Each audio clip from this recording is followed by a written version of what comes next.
was an adult, I still loved the fact that my dad wanted to spoil me rotten, and that he missed me. The next day, I called Eric Bomsey, who owned the company I worked for, and who, by coincidence, had relocated to Charleston after opening another office in Atlanta. He said, "Come to Charleston immediately." That was the end of the New York chapter of my life. I called a mover and began to pack. To my surprise and delight, it turned out that Charleston had everything I thought I needed and more. Like New York, it had neighborhoods and corner stores. It was old, but not decrepit. What it didn't have was snow, ice, or, to date, terrorists. It was little things that made me happy. Frothy cappuccinos and the New York Times at my fingertips. I loved chamber music and theater, salsa dancing, tennis and biking, restaurants and shopping.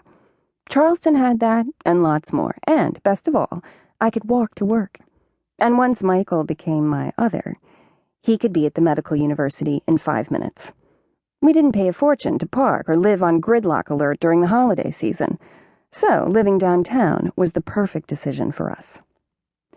We couldn't be bothered with a house and a yard, and I hated to admit it, but a suburban house would have destroyed our relationship in about 2 days. It wasn't about who was going to cut the grass or clean out the garage.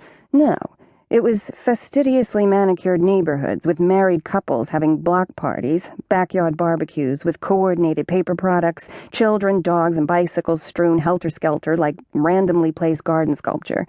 That whole scene had the malodorous quality of long-term commitment. The M word. Like cheap chocolate, it looked good, but ultimately it made your teeth hurt. Marriage was not for me. Or Michael. We didn't want to live among a sliding-scale population of predictable failures, like stick-figure couples in a PowerPoint presentation, diminishing with each screen until over half of them disappeared by the end. We were together because we wanted to be together, not because we were stuck under the heel of a legal agreement, the guilt of custody and every kind of social convention you can name. Country club memberships, religious affiliations, shared bank accounts, the list of entanglements was endless. We shunned them all. I mean, it was great for some people, but not for us. It wasn't who we were. The only reason I bring this up at all is that I was en route to Hilton Head to visit my entire family for the 4th of July holidays. I loved them like mad, but every visit to their new home was like the Spanish Inquisition, Italian style. This trip would be no different from all the others. They just couldn't help themselves. It was a relief to pass the last red traffic signal that would crop up in the next hour or so, because even though it was 4 in the afternoon, the heat was still eating me alive. I could taste salt in the beads of perspiration that tickled my upper lip.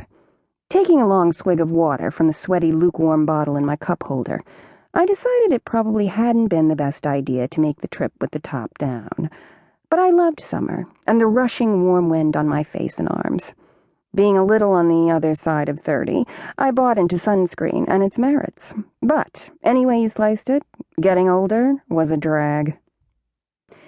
I inhaled the facts of life deeply, and exhaled the reality that you really couldn't have it both ways. Balance was everything. If I wanted to be with Michael, it was best to keep things as they were. And how things were was pretty fantastic most days. Besides, I wasn't certain that I really wanted children. Let's be honest here. From the practical side, it would have meant giving up my career because I traveled all the time, or I would have been forced to change industries and start all over again. I wasn't willing to gamble the salary cut that might come with an industry switch. And even if the mortgage was covered by my father, I still had bills to pay, groceries, utilities, clothes, cell phone, whatever. Besides, I wasn't bohemian enough to have children out of wedlock, or brave enough to face the possibility that I might wind up raising them myself. Alone. Me? Alone with a kid? And truly, illegitimate children would have put my parents in their grave, for sure. I envisioned calling Connie and Big Al and telling them they had a new precious bastard grandchild. My father would have cut out his own heart and FedExed it to me. My mother would have swallowed every sleeping pill in CVS, washing them down with Pellegrino. Wait, no, not Pellegrino. She never would have wasted the money on something so frivolous. Tap water. She would have used tap